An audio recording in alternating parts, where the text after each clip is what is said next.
Ya, Assalamualaikum warahmatullahi wabarakatuh. Pada kesempatan kali ini kita akan membahas tentang Digital Electronics Introduction. Ya, kuliah ini akan membahas tentang digital system, number system, basic logic gates, Boolean algebra, Karnaugh map, Queen McCluskey, kemudian combinational logic design, kemudian realisasi kombinasi rangkaian kombinasi yang populer seperti comparator, parity checker and parity generator, adder, subtractor, multiplier, decoder, encoder, multiplexer, demultiplexer, and then we will be discuss about PLA and PAL and memory. Okay, let's start.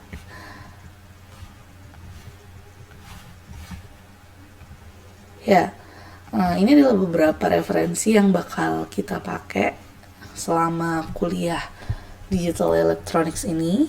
Kalian bisa cari di Google untuk mendapatkan e-booknya atau bisa diakses di komunitas elektronika digital.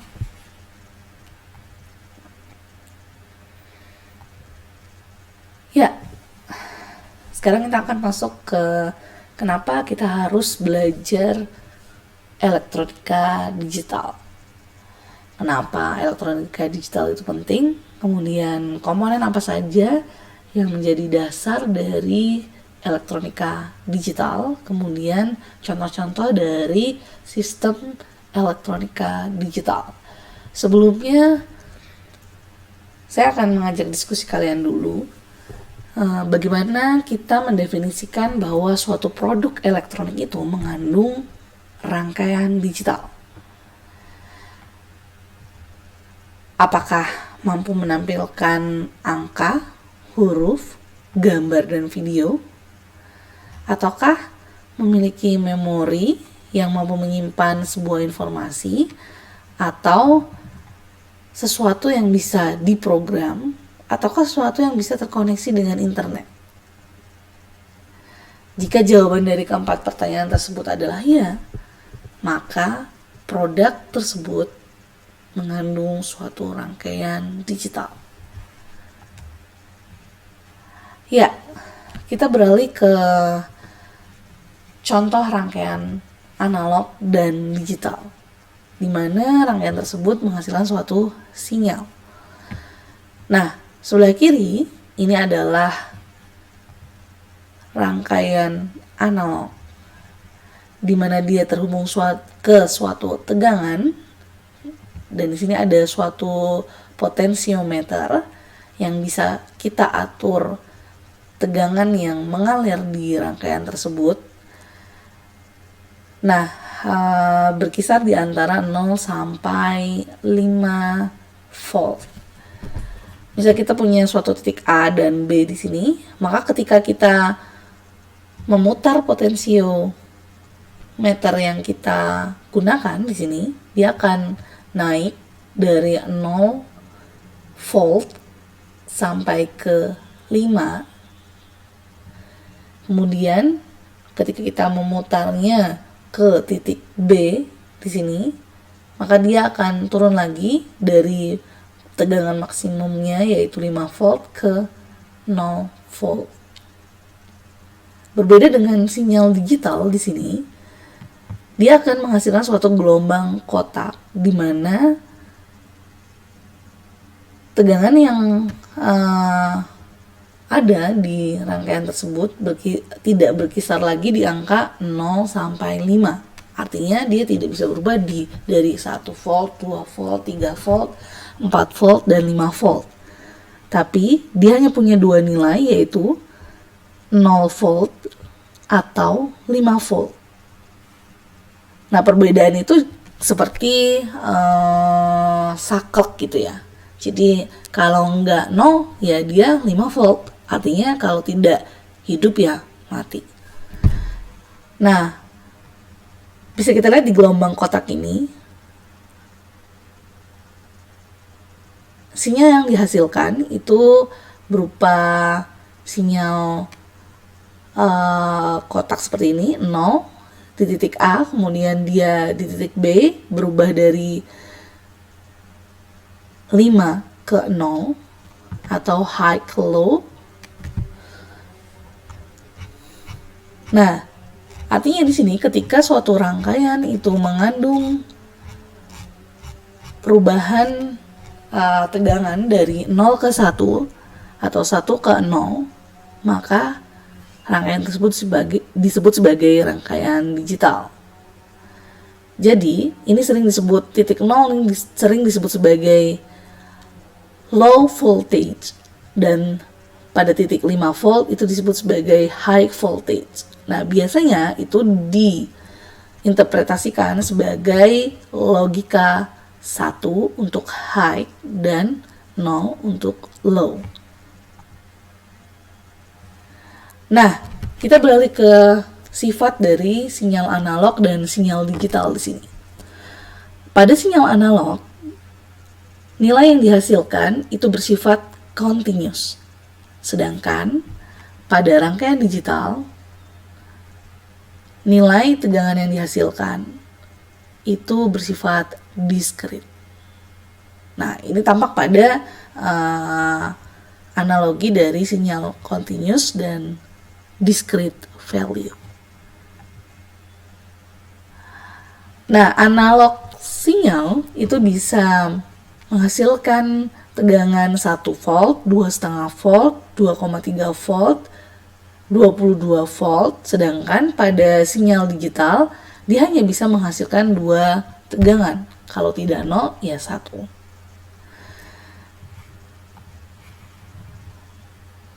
Nah, apa sih keuntungan dari sistem digital? Nah, secara umumnya sistem digital itu lebih mudah untuk didesain. Rangkaiannya berupa switching circuit, di mana dia menghasilkan suatu nilai yang pasti dari tegangan atau arus yang mengalir. Nah, tegangan di sini hanya mengenal 2 nilai, yaitu high atau low. Kemudian dia bisa didesain melalui suatu IC. Nah, sistem digital itu juga lebih mudah untuk disimpan dengan digital device. Kemudian di sini yang ketiga, keuntungannya adalah bisa diprogram. Kemudian yang keempat adalah akurasi dan presisi dari sistem atau dari device tersebut itu lebih mudah untuk di-maintain. Kemudian selanjutnya rangkaian digital itu lebih terbebas dari interferensi atau gangguan elektrikal seperti adanya noise. Oke, jadi dari sini bisa kita simpulkan bahwa kelebihan dari digital system adalah mudah dimanipulasi data digitalnya, kemudian errornya itu rendah dan mudah untuk disimpan. Nah, di samping kelebihan dari digital signal tadi atau sistem digital tadi, di sini ada kelemahannya. Dia tidak bisa ditransmisikan secara wireless, kemudian bisa jadi informasi yang dideliver ke satu device ke device lainnya itu ada yang hilang. Nah, kemudian di sini the real world is analog. Processing digitized signal is always take time. Oke. Nah, untuk bisa menggunakan suatu sistem secara digital, itu kita harus melakukan sebuah konversi, yaitu dari analog inputs agar dia itu bisa diakses secara digital. Yang pertama adalah kita harus mengkonversi physical variable to an electrical signal. Nah, misal di sini pada sistem AC misalnya kita melakukan setting suhu, kemudian diproses oleh digital processor, kemudian dia dikirimkan, sinyal digital dikirimkan sebagai voltage untuk misalnya menghangatkan di sini, maka dia akan mengubah dari digital to analog conversion menggunakan DAC. Kemudian temperatur tadi dikontrol di sini supaya menghasilkan panas yang sesuai dengan setting point. Kemudian dibaca oleh sensor apakah sudah benar. Kemudian sensor tadi kan membaca secara physical variable-nya berapa derajat. Kemudian di sini dia akan mengubah analog signal yang merepresentasikan temperatur saat ini. Setelah itu dia akan diubah ke digital agar bisa diproses oleh digital processor di sini melalui analog to digital conversion. Nah, digital signal atau sinyal digital di sini merepresentasikan temperatur saat ini juga. Nah, the physical world is analog. Digital system need to measure analog quantities. For example, speech waveform. Dan misalnya lagi control analog system, misalnya drive, motor driver, kemudian cara mengkonversi antara physical variable yang dibaca oleh sensor, misalnya analog yang berupa sinyal analog menjadi digital, yaitu kita pakai suatu rangkaian analog to digital converter. Kemudian kalau kita mau mengubah lagi digital data tadi ke analog atau ke physical variable, kita menggunakan digital to analog converter. Oke, next di sini bagaimana mengubah continuous signal yang berupa analog signal tadi ke digital signal. Nah, ini kita menggunakan kuantisasi, yaitu untuk mengkonversikan dari analog to discrete value. Nah, misalnya di sini caranya adalah dengan melakukan sampling. Nah, ini adalah analog signalnya. Bisa kita lihat di sini. Kemudian kita melakukan sampling detak dari sinyalnya, kemudian sinyal yang tersampling. Nah, sehingga dihasilkan digital signal. Kemudian melakukan konversi selanjutnya, yaitu mengencode, mengubah digital word to its discrete value, kemudian encoding, mengencode lagi. Nah, ini adalah ilustrasi dari proses encodingnya.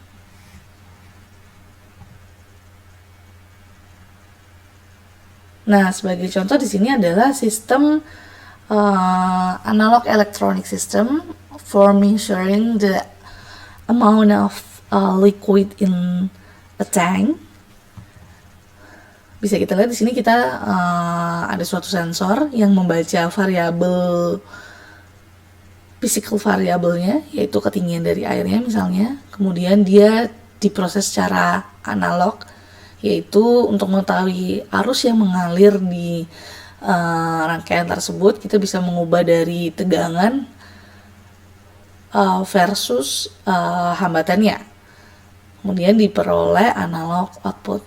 Nah, pada digital system itu digunakan untuk menginterpretasikan aliran air yang ada pada suatu wadah atau suatu water tank. Bisa kita lihat di sini ada analog input, kemudian dia diubah menjadi digital, kemudian dia diproses oleh digital processing. Dalam hal ini bisa CPU and memory, kemudian di sini disimpan di suatu storage. Kemudian di sini outputnya, dia menghasilkan output berupa dikeluarkan pada CRT or digital display. Oke, contoh-contoh dari analog system misalnya di sini adalah microphone and speaker, kemudian analog radio, and digital system kita tahu sendiri bahwa itu komputer, kalkulator. Kemudian analog and digital system bisa kita lihat ada digital TV, handphone, yang menggunakan kedua sistem baik analog maupun digital system. Nah, bagaimana menghasilkan suatu sinyal digital? Nah, di sini kita biasanya menggunakan IC TTL di sini ya, atau transistor logic. Nah, kebanyakan di sini dia punya level tegangan antara 3 volt sampai 5 volt yang merepresentasikan nilai low atau ground untuk 0 volt dan high voltage-nya adalah 3 atau 5 voltnya. Nah, bisa kita lihat di sini. Nah, kita bisa mengenerate sebuah digital signal itu menggunakan switch yang dia akan jika dia terhubung dengan tegangan, berarti dia high memberikan logic 1. Kemudian ketika dia terhubung dengan ground, maka dia akan memberikan logic 0. Nah, waveform yang terjadi di sini itu akan menghasilkan bouncing, yaitu perpindahan dari 0 ke 1-nya. Nah, di sini terjadi akibat adanya switching secara mekanik pada saklar misalnya. Oke.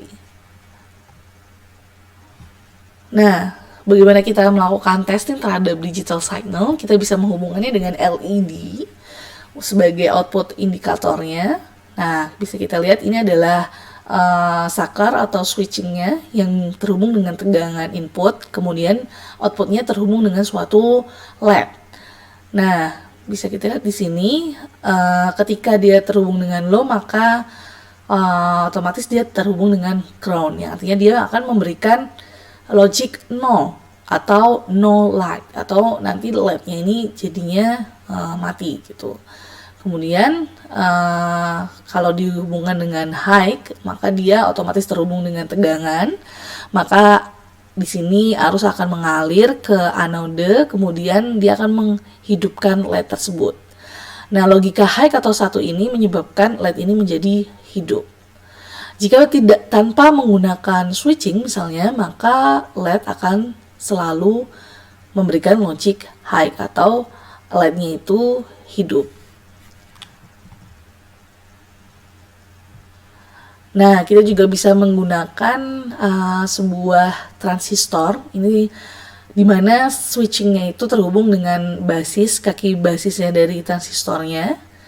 Kemudian emitornya itu terhubung dengan ground, kemudian kolektornya itu terhubung dengan suatu LED. Nah, di sini LED output indicator akan menunjukkan logic low and high sebagai konsekuensi dari arus yang mengalir atau tidak mengalir, seperti itu.